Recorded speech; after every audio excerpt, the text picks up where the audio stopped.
Hello friend, welcome to my YouTube channel. अगर आप लोग मेरे चैनल पर नए हैं तो चैनल को सब्सक्राइब कर लीजिए और बेल आइकन को भी प्रेस कर लीजिए ताकि हर एक वीडियो आप तक पहुंच सके। किसी तरह का वीडियो हो वो सबसे पहले आप ही तक पहुंचेगा। बेल आइकन को प्रेस करिएगा। तो आज का टॉपिक है भारतीय संविधान से टॉप 50 क्वेश्चन, जो आपका किसी भी एग्ज़ाम में महत्वपूर्ण शामिल होने वाला है। तो आप लोग अच्छे से नोट करिएगा। अगर आप लोग को किसी भी प्रश्न का उत्तर पता होगा तो कमेंट बॉक्स में ज़रूर बताइएगा। तो चलते हैं दोस्तों, हमारा पहला प्रश्न है, भारतीय संविधान को किस दिन अपनाया गया था? भारतीय संविधान को किस दिन अपनाया गया था दोस्तों? तो इसका करेक्ट हो जाएगा आंसर आपका ऑप्शन बी, यानी कि 26 नवंबर 1949 को। हमारा अगला प्रश्न है, संविधान निर्माण समिति के अध्यक्ष कौन थे? तो इसका करेक्ट आंसर हो जाएगा ऑप्शन ए, यानी कि डॉक्टर भीमराव अंबेडकर। अगले प्रश्न की ओर चलते हैं। हमारा अगला प्रश्न है, संविधान में कितनी मूलभूत अधिकारों की व्यवस्था की गई है? तो इसका करेक्ट आंसर हो जाएगा ऑप्शन बी, यानी कि 6। अगले प्रश्न की ओर चलते हैं दोस्तों। भारतीय संविधान की प्रस्तावना में किसका उल्लेख नहीं है?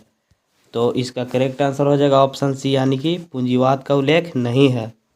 अगले प्रश्न की ओर चलते हैं, संविधान के किस भाग में नागरिकों के मूल कर्तव्यों का उल्लेख है? तो इसका करेक्ट आंसर हो जाएगा ऑप्शन सी, यानी कि भाग चौथा, यानी कि चौथा ए। अगले प्रश्न की ओर चलते हैं दोस्तों, मौलिक अधिकारों की संख्या मूल संविधान में कितनी थी? तो इसका करेक्ट आंसर हो जाएगा ऑप्शन सी, यानी कि 7 थी। अगले प्रश्न की ओर चलते हैं दोस्तों, संविधान का कौन सा अनुच्छेद अभिव्यक्ति की स्वतंत्रता प्रदान करता है? तो इसका करेक्ट आंसर हो जाएगा ऑप्शन बी, यानी कि अनुच्छेद 19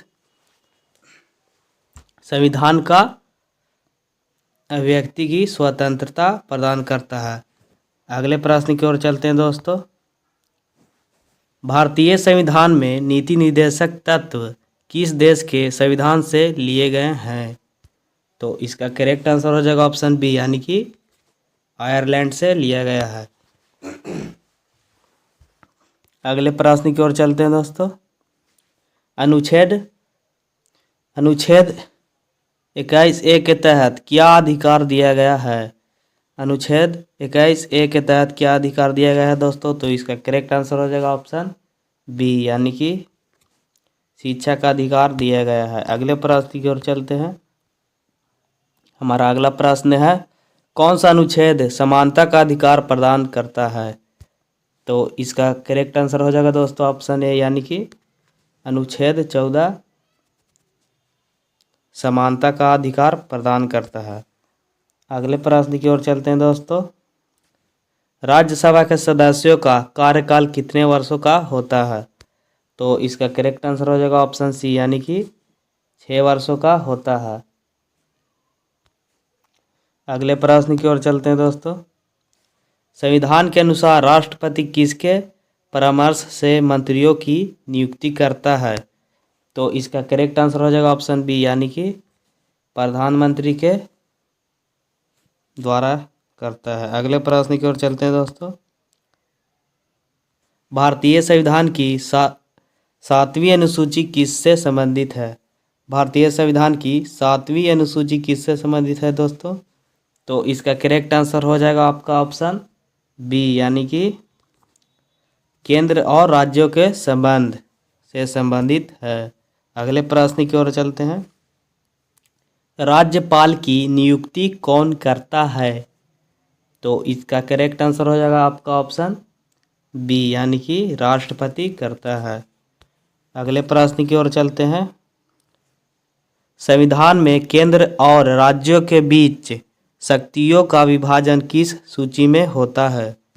तो इसका करेक्ट आंसर हो जाएगा ऑप्शन डी, यानी कि इनमें से सभी केंद्रीय सूची, राज्य सूची, समवर्ती सूची, इन तीनों ने मिलकर विभाजन करते हैं। इन तीनों ने मिलकर विभाजन को सूची में करते हैं। तो अगले प्रश्न की ओर चलते हैं दोस्तों। भारत के प्रथम मुख्य न्यायाधीश कौन थे? भारत के प्रथम मुख्य न्यायाधीश कौन थे दोस्तों? तो इसका करेक्ट आंसर हो जाएगा ऑप्शन डी, यानी कि H.J. कनिया। अगले प्रश्न की ओर चलते हैं। संविधान संशोधन करने की प्रक्रिया किस अनुच्छेद में वर्णित है? तो इसका करेक्ट आंसर हो जाएगा ऑप्शन बी, यानी कि अनुच्छेद 368 में वर्णित है। अगले प्रश्न की ओर चलते हैं दोस्तों। भारत में संविधान के कितने संशोधन अब तक हो चुके हैं? तो इसका करेक्ट आंसर हो जाएगा दोस्तों ऑप्शन ए, यानी कि 100 से अधिक। अगले प्रश्न की ओर चलते हैं। 44वां संविधान संशोधन अधिनियम 1978 किससे संबंधित था? तो इसका करेक्ट आंसर हो जाएगा ऑप्शन ए, यानी कि संपत्ति के अधिकार को हटाना। अगले प्रश्न की ओर चलते हैं। संविधान की कौन सी अनुसूची पंचायती राज से संबंधित है? तो इसका करेक्ट आंसर हो जाएगा ऑप्शन सी, यानी कि 11वीं अनुसूची। अगले प्रश्न की ओर चलते हैं दोस्तों। भारतीय संविधान में कुल कितने अनुच्छेद हैं? तो इसका करेक्ट आंसर हो जाएगा दोस्तों ऑप्शन बी, यानी कि भारतीय संविधान में कुल कितने अनुच्छेद हैं दोस्तों? तो इसका करेक्ट आंसर हो जाएगा ऑप्शन बी, यानी कि कुल 395 अनुच्छेद हैं। अगले प्रश्न की ओर चलते हैं दोस्तों। भारत का संविधान किस दिन से लागू हुआ? तो इसका करेक्ट आंसर हो जाएगा 26 जनवरी भारत का संविधान किस दिन से लागू हुआ दोस्तों? तो इसका करेक्ट आंसर हो जाएगा ऑप्शन सी, यानी कि 26 जनवरी 1950 को। अगले प्रश्न की ओर चलते हैं दोस्तों। भारत का राष्ट्रपति बनने के लिए न्यूनतम आयु कितनी होनी चाहिए? तो इसका करेक्ट आंसर हो जाएगा आपका ऑप्शन बी, यानी कि न्यूनतम 35 वर्ष होना चाहिए। अगले प्रश्न की ओर चलते हैं। भारतीय संसद के कितने सदन होते हैं? तो भारतीय संसद के 2 सदन होते हैं। तो इसका करेक्ट आंसर हो जाएगा ऑप्शन बी, यानी कि 2 होते हैं। तो अगले प्रश्न की ओर चलते हैं। लोकसभा की अधिकतम सदस्य संख्या कितनी हो सकती है? तो इसका करेक्ट आंसर हो जाएगा दोस्तों ऑप्शन डी, यानी कि 552 होते हैं। अगले प्रश्न की ओर चलते हैं। राज्यसभा में अधिकतम कितने सदस्य हो सकते हैं? राज्यसभा में अधिकतम कितने सदस्य हो सकते हैं दोस्तों? तो इसका करेक्ट आंसर हो जाएगा ऑप्शन बी, यानी कि 250। अगले प्रश्न की ओर चलते हैं। राज्यसभा में राष्ट्रपति द्वारा कितने सदस्य मनोनीत किए जा सकते हैं? तो इसका करेक्ट आंसर हो जाएगा ऑप्शन बी, यानी कि 12। अगले प्रश्न की ओर चलते हैं। भारतीय संविधान में किस अनुच्छेद के तहत आपातकालीन प्रावधान दिए गए हैं? तो इसका करेक्ट आंसर हो जाएगा दोस्तों ऑप्शन ए, यानी कि अनुच्छेद 352 से 360। अगले प्रश्न की ओर चलते हैं। राष्ट्रीय आपातकाल लगाने की शक्ति किसे प्राप्त है? तो इसका करेक्ट आंसर हो जाएगा ऑप्शन बी, यानी कि राष्ट्रपति को। अगले प्रश्न की ओर चलते हैं दोस्तों। संविधान में कुल कितनी अनुसूचियां हैं? तो इसका करेक्ट आंसर हो जाएगा ऑप्शन सी, यानी कि कुल 12 अनुसूचियां हैं। अगले प्रश्न की ओर चलते हैं दोस्तों। हमारा अगला प्रश्न है, संविधान में पहली बार संशोधन कब किया गया था? तो इसका करेक्ट आंसर हो जाएगा ऑप्शन बी, यानी कि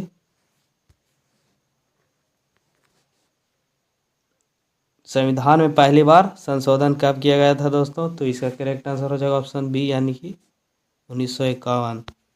अगले प्रश्न की ओर चलते हैं। संविधान संशोधन की प्रक्रिया किस देश से ली गई है? तो इसका करेक्ट आंसर हो जाएगा दोस्तों ऑप्शन सी, यानी कि दक्षिण अफ्रीका से लिया गया है। अगले प्रश्न की ओर चलते हैं दोस्तों। संविधान का कौन सा संशोधन मूल संरचना सिद्धांत से संबंधित है? तो इसका करेक्ट आंसर हो जाएगा दोस्तों ऑप्शन ए, यानी कि 24वां संशोधन से। अगले प्रश्न की ओर चलते हैं दोस्तों। संविधान का 42वां संशोधन किस वर्ष हुआ था? तो इसका करेक्ट आंसर हो जाएगा ऑप्शन बी, यानी कि 1976। अगले प्रश्न की ओर चलते हैं दोस्तों। संविधान के किस संशोधन के तहत पंचायती राज व्यवस्था को संवैधानिक मान्यता मिली? तो इसका करेक्ट आंसर हो जाएगा ऑप्शन सी, यानी कि 73वां संशोधन। अगले प्रश्न की ओर चलते हैं दोस्तों। संविधान का संविधान का 86वां संशोधन किससे संबंधित है? तो इसका करेक्ट आंसर हो जाएगा ऑप्शन ए, यानी कि शिक्षा का अधिकार। अगले प्रश्न की ओर चलते हैं दोस्तों। संविधान में संघ सूची यूनियन लिस्ट में कितने विषय हैं? संविधान में संघ सूची यूनियन लिस्ट में कितने विषय हैं दोस्तों? तो इसका करेक्ट आंसर हो जाएगा ऑप्शन ए, यानी कि 97। अगले प्रश्न की ओर चलते हैं। संविधान में राज्य सूची स्टेट लिस्ट में कितने विषय हैं? तो इसका करेक्ट आंसर हो जाएगा ऑप्शन ए, यानी कि 61। अगले प्रश्न की ओर चलते हैं दोस्तों। संविधान में समवर्ती सूची कॉन्करेंट लिस्ट में कितने विषय हैं? तो इसका करेक्ट आंसर हो जाएगा ऑप्शन बी, यानी कि 47। अगले प्रश्न की ओर चलते हैं दोस्तों। कौन सा संविधान संशोधन दल बदल कानून से संबंधित है? तो इसका करेक्ट आंसर हो जाएगा ऑप्शन बी, यानी कि 52वां संशोधन। अगले प्रश्न की ओर चलते हैं दोस्तों। भारतीय संविधान में कुल कितने अनुच्छेद हैं? तो इसका करेक्ट आंसर हो जाएगा दोस्तों आपका ऑप्शन बी, यानी कि कुल 395 अनुच्छेद हैं। अगले प्रश्न की ओर चलते हैं दोस्तों। राष्ट्रीय आपातकाल लगाने की शक्ति किसे प्राप्त है? तो इसका करेक्ट आंसर हो जाएगा ऑप्शन बी, यानी कि राष्ट्रपति को। अगले प्रश्न की ओर चलते हैं दोस्तों। संविधान में कुल कितनी अनुसूचियां हैं? तो इसका करेक्ट आंसर हो जाएगा ऑप्शन सी, यानी कि कुल 12 अनुसूचियां हैं। तो अगले प्रश्न की ओर चलते हैं। संविधान में पहली बार संशोधन कब किया गया था? तो इसका करेक्ट आंसर हो जाएगा ऑप्शन बी, यानी कि 1951 में। अगले प्रश्न की ओर चलते हैं। संविधान संशोधन की प्रक्रिया किस देश से ली गई है? तो इसका करेक्ट आंसर हो जाएगा दोस्तों आपका ऑप्शन सी, यानी कि दक्षिण अफ्रीका से। अगले प्रश्न की ओर चलते हैं दोस्तों। संविधान का कौन सा संशोधन मूल संरचना सिद्धांत से संबंधित है? तो इसका करेक्ट आंसर हो जाएगा ऑप्शन ए, यानी कि 24वां संशोधन। हमारा अगला प्रश्न है दोस्तों। संविधान का 42वां संशोधन किस वर्ष हुआ था? तो इसका करेक्ट आंसर हो जाएगा ऑप्शन बी, यानी कि 1976। अगले प्रश्न की ओर चलते हैं। संविधान के किस संशोधन के तहत पंचायती राज व्यवस्था को संवैधानिक मान्यता मिली? तो इसका उत्तर आप लोग कमेंट बॉक्स में बताइएगा। तो हमारा अगला प्रश्न है। संविधान का 86वां संशोधन किससे संबंधित है? तो इसका करेक्ट आंसर हो जाएगा दोस्तों ऑप्शन ए, यानी कि शिक्षा का अधिकार से संबंधित है। हमारा अगला प्रश्न है। संविधान में संघ सूची यूनियन लिस्ट में कितने विषय हैं? इसका भी उत्तर आप लोग कमेंट बॉक्स में बताइएगा।